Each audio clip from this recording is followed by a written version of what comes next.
8 de la mañana con 16 minutos, 8 con 16 minutos. Saludamos con nuestra segunda invitada que esta vez nos acompaña de forma presencial aquí en nuestros estudios, la doctora Carla Álvarez, investigadora, docente universitaria, especialista en seguridad. Doctora Álvarez, qué gusto tenerla acá. Buenos días, bienvenida. Le acompañamos Alexis Moncayo, quien le habla, Licenia Espinel.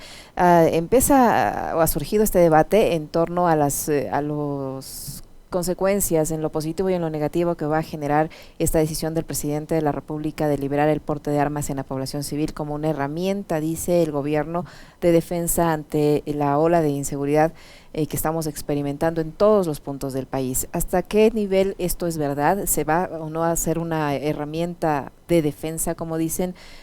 Tener gente armada nos proporciona esa seguridad que tanto los ecuatorianos anhelamos. Buenos días, Licenia, y buenos días, Alexis. A ver, primero, no hay una liberalización completa del porte de armas, eso no existe, ¿no? En general, todos los países ponen restricciones para que los ciudadanos puedan portar o tener armas. Lo que ha pasado en el Ecuador es que los requisitos para tener armas se han flexibilizado según los reglamentos que existían previo a las restricciones que se pusieron. Entonces tenemos un periodo entre el 2007 y el 2023 donde el mercado ecuatoriano estuvo completamente cerrado a la importación, exportación, comercialización, porte, tenencia de armas, y además se grabó con 300% estas transacciones con las armas, ¿vale? Lo que hacía muy difícil y muy costoso que los ciudadanos accedan a este instrumento como un mecanismo de protección. Entonces había toda una política pública, digamos, de desincentivar a la gente para que se proteja armada, ¿vale? Igual la violencia sigue por otros medios, pero este fue un mecanismo bien importante porque, entre otros, lo que hizo es que la violencia descienda de una tasa de 18 muertos por cada 100,000 habitantes en el 2010 a 5. Este fue una reducción súper importante porque pues una tasa de 2 dígitos es una tasa muy alarmante de cualquier epidemia en una sociedad, gripe, viruela, lo que sea. Y de muertes también es muy grave. Entonces, en ese momento, entre el 2010 y el 2017, se bajó a una tasa de 1 dígito, que es una tasa muy manejable. Y como se dice, el Ecuador era uno de los países como más seguros de América y, bueno, se crearon excelentes condiciones. Ahora, aún con las restricciones, lo que pasó es que la violencia empezó a subir, ¿sí? Y el gobierno lo que ha hecho es permitir o flexibilizar el porte de armas para que la propia ciudadanía se defienda. El punto aquí es que, aunque existían muchos controles o muchos desincentivos para que la gente no porte armas, pues la política pública no fue estricta y no hubo una institucionalidad adecuada para controlar el porte de armas. Entonces ha crecido mucho el mercado negro, no solo en el Ecuador, en la región también, pero en el Ecuador particularmente, ha crecido el mercado negro y lo que hemos visto es que han crecido también los delitos violentos y no ha habido una política pública adecuada para contener esos delitos violentos. Y ahora el Estado dice, bueno, se me ha desbordado, o el gobierno más bien dicho, se me ha desbordado este problema, protéjanse ustedes. ¿Se lava las manos? Exactamente. Entonces hay una renuncia a la función principal del Estado de proveernos a todos seguridad, y eso es alarmante. Qué gusto tenerle acá de manera presencial, doctor Álvarez, un placer saludarle. Usted coincide en la utilización de un concepto que a inicios de esta semana también, hablando de este tema, específicamente el porte de armas, nos planteara David Chávez, que es el de la renuncia. Al decidir esto, decía David, coincidiendo con lo que usted acaba de señalar también, el gobierno nacional ha renunciado a su competencia de controlar el tema de la seguridad. Y ahí hay un rol fundamental, y yo quiero coincidir con todos quienes en redes sociales, donde he leído a muchas personas, dicen, a ver, ¿a quién hay que armar? ¿A quién hay que reforzar? ¿A quién hay que darle todas las herramientas para eso? Es a la fuerza pública. Exactamente. No a los ciudadanos. Exactamente. ¿Por qué? Porque, a ver, yo creo que esta discusión es una discusión que hay gente que tiene unas intuiciones acertadas, otras menos acertadas, pero debería ser una discusión técnica. Y entonces, por eso tengo aquí unos pequeños datos para comentar. A ver, El Ecuador es uno de los países que registra menos armas dentro de su sistema de control de armas. El que menos armas tiene es Bolivia, después Ecuador, y después vienen por muy encima los datos de Perú, Colombia, Venezuela, donde hay también más violencia. Entonces, lo que se puede decir en Ecuador es que el Departamento de Control de Armas reporta hasta el 2021 que existen 146.400 armas, es decir, el Departamento de Control de Armas sabe que existen estas armas. Yo diría que este es un subregistro importante, pero no voy a cuestionar ese dato, digamos, sí, ok. Hay 140. O sea, ya, de hecho, es gravísimo que exista ese número de armas. Que me imagino yo no son las armas que están en manos de militares y policías. No, claro. Ya, entonces, 145.000 armas, para mí me parece que es un número excesivo. Ahora, usted bien dice, es un subregistro, porque deben ser, no sé si 2, 3 o más veces ese número. O sea, podría duplicarse según mis propias estimaciones y unos registros previos, pero en comparación con el resto de la región andina, este número es muy bajito, considerando, por ejemplo, que en Colombia se registran 4 millones de armas. Y en Venezuela, los datos también más subregistrados también hablan de 5 millones de armas. Entonces, es un dato muy bajo, pero... Aunque también, digamos, la población es diferente. Y también los problemas sociales y las políticas que han tenido son diferentes. Claro. Pero nosotros no tenemos guerrilla, por ejemplo. Exacto, no tenemos paramilitares. Y tenemos 18 millones de habitantes, no 50, etcétera. Entonces, esos factores cambian. Pero lo que quería decir es que, aún asumiendo que estos 146.000 sean el dato cierto y sin cuestionarlo, pues apenas 38.000 armas, 38.000 y un poquito más, tienen el permiso vigente. Esto es decir, el 25% más o menos del total de armas registradas tienen todos los papeles en norma y en regla. ¿Y ese 75% restante? No tiene reglamentado, o se han perdido, o se han caducado, y esto lo sabe el Departamento de Control de Armas. Lo que llama la atención es el 75% de las armas, que es casi como decir, el 75% de las licencias de conducir están caducadas en el Ecuador. Es un número súper importante, pero eso en un mercado restringido, donde no hay importación, exportación, donde no hay permisos, donde hay impuestos carísimos. Ahora que viene el libre o esta flexibilización sobre los requisitos del porte de arma, ¿qué va a pasar? Sumado a esta reducción de aranceles, porque recuerde que el presidente redujo de 300 a 30. Exacto. Entonces, claro, se reducen los requisitos, se flexibilizan para que portemos armas, pero no hemos escuchado de cómo se va a fortalecer la institucionalidad para mejorar los controles y superar, por ejemplo, esta brecha que ya reportamos para el 2021.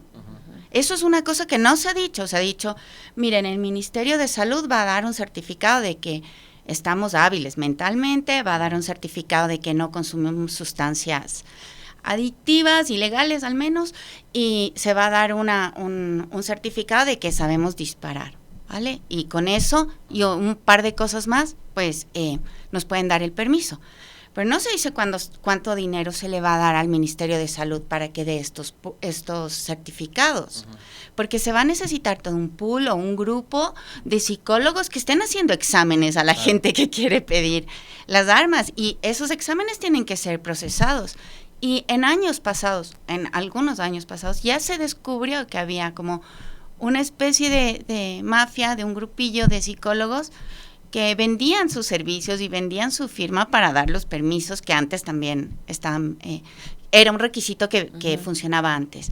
Entonces, ¿cómo vamos a superar esos escollos que ya se han detectado? Que no estoy inventando ni estoy alertando en exceso. Así como se detectaron y se alertaron de esos grupillos en el Ministerio de Salud que también daban carnets de discapacidad falsos. Tal cual.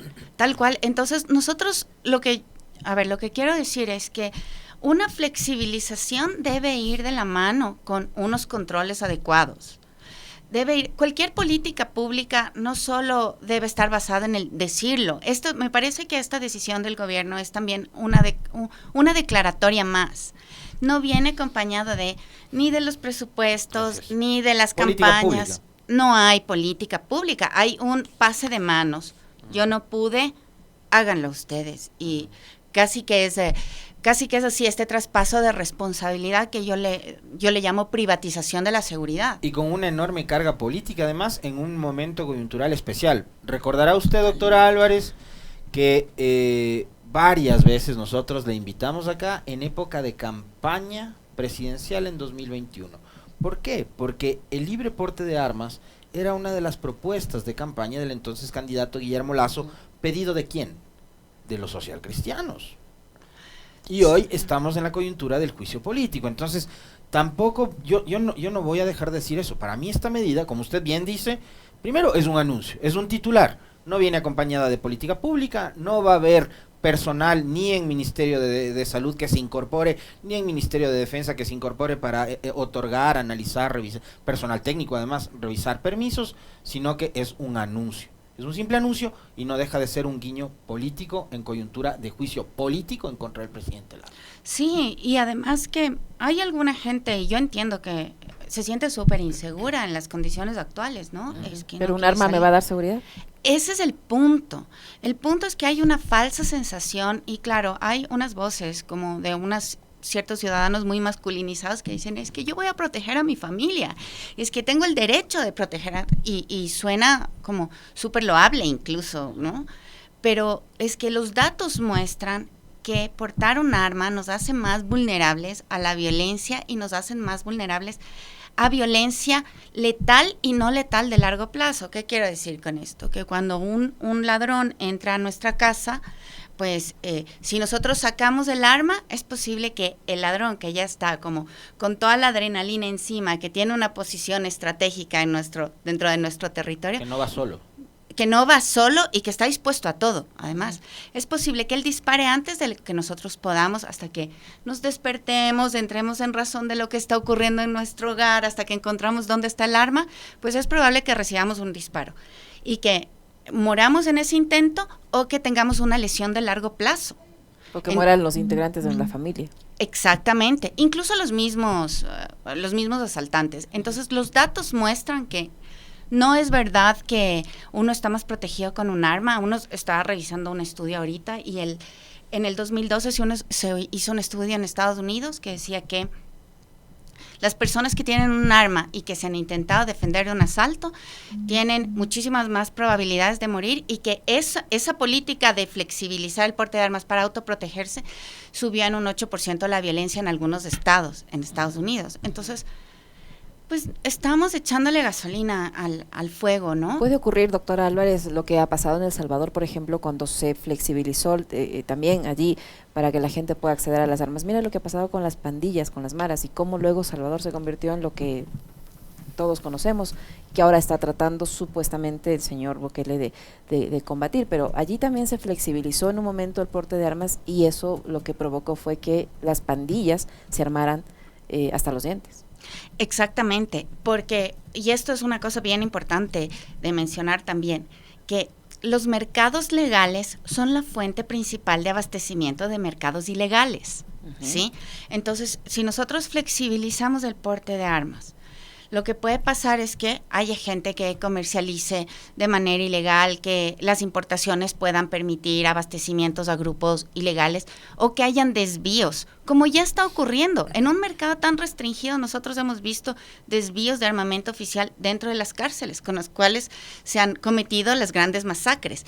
Es decir, un mercado legal grande permite el desvío a los mercados ilegales, y eso es una cosa que es importante decir. De hecho, tal es así que México está metiendo una demanda súper grande a los Estados Unidos, porque les dice, bueno, de sus fabricaciones, de sus fábricas, vienen a parar las armas ilegalmente en México, y con eso mueren tantos mexicanos y se alienta tanto al funcionamiento del narcotráfico. Entonces hay una demanda internacional enorme de los mexicanos, que a los que América Latina se debería sumar, porque esta debería ser una política exterior activa. Pero ahí, en cambio, voy a ubicarme en escenarios anteriores con temas diferentes, pero para tratar de hacer un símil, doctora. Las tabacaleras tenían lobistas por todo lado para tratar de convencer de que el cigarrillo no era malo para la salud. Los fabricantes de armas son extraordinarios lobistas, son tan buenos que en los Estados Unidos durante 200 años han mantenido la segunda enmienda en la Constitución, y por más esfuerzos que haya de parte de las universidades, de sectores sociales, políticos que hayan querido reformar aquella enmienda, no lo han logrado, porque hay un lobby enorme, y parecería que ya en nuestro país también ese tipo de lobistas empiezan a operar. Podría ser, yo no tengo ninguna evidencia, pero la evidencia clara es que en Brasil hay grupos de la NRA que incluso lograron cambiar los resultados de una consulta popular que preguntaba a la gente si querían tener armas. Esto en años pasados, me parece que es a fines de los 90, inicios de los 2000, y pues la gente estaba muy favorable a restringir el porte de armas, a pronunciarse porque no al libre porte de armas, y este lobby de la NRA lo que hizo es cambiar el resultado, porque cambió la opinión de la gente, y podría ser que llegue al Ecuador, porque los intereses del comercio de armas son muy grandes. Ahora, yo sí llamo a tener como una posición crítica, con datos, a plantearnos como qué está pasando en el Ecuador, también en los mercados ilegales, y quisiera darles también un dato así pequeño para ver que el Ecuador no es un punto, nada más un punto pequeño e irrelevante. Hay cosas pasando que son importantes, ¿no? Entonces, en Ecuador, entre el 2017 y el 2021, se incautaron, o el 65% de las incautaciones fueron de armas artesanales, ¿sí? Yeah. ¿Esto qué significa? Que en Ecuador se están fabricando armas. Pese a que está prohibido. Exacto. Es decir, hay un mercado negro que ya está detectado, y este mercado negro, según algunas investigaciones que se han hecho, pues parece que está alimentado en parte también con partes de armas que se han encontrado. Es decir, ahora la nueva modalidad es no llevar el arma completa, no transportarla de un país al otro completa, sino transportar los mecanismos de disparo, que no tienen impuestos en Estados Unidos y que llegan por correos internacionales, por estas empresas de courier, y entran sin pagar impuestos al Ecuador, y con eso se arman las armas artesanales, que además son las que matan a un porcentaje enorme de la sociedad ecuatoriana, porque recordemos que el 80% de las personas mueren con arma de fuego. Entonces, de estas cosas, de la fabricación artesanal, aunque sigue prohibida, o de la entrada de partes de armas en el mercado ecuatoriano, no se habla. No existe ninguna regulación, y tampoco existe una política que esté a la casa o marcando o viendo cuál es la evolución de la tendencia del mercado de armas. Solo nos dicen, bueno, estamos en una situación de inseguridad, protéjase como pueda. Creo que es una política que es irresponsable, que me genera muchísima angustia, porque como digo, hay un mercado negro boyante, y ahora con esto ese mercado negro podría crecer, y la violencia también va a crecer. Es decir, esta medida, doctor Álvarez, en lugar de frenar la delincuencia, podría provocar un aumento de la fuerza, la violencia y de los crímenes. Y esto sin tomar en cuenta también que esto podría a las familias como tal afectarlas directamente, porque yo digo, ¿qué pasa en el caso de un hogar donde exista violencia intrafamiliar? Y a esa persona, al violento o a la persona que acuda a este tipo de comportamientos, o que tenga este tipo de comportamientos armada. Totalmente, porque bueno, ayer estaba en un space de mujeres hablando de seguridad y de armas, que fue un momento súper bonito porque era gente muy especializada, y una de las participantes decía que el 500%, que las mujeres suben la posibilidad de ser vulnerables en un 500% cuando hay un arma en casa. 500%, es una bestialidad, entendiendo que el 2022 fue el año más violento del Ecuador para las mujeres. Pero a esto no se le añade o no se comenta tanto, pero las mujeres que mueren van arrastrando una condición de orfandad de los hijos que quedan. Y eso es una forma de violencia con un sector vulnerable de la sociedad. No recuerdo exactamente el número de mujeres que murieron entre el 2014 y el 2022, desde la tipificación del femicidio y el año pasado, que fueron como más de 1,200.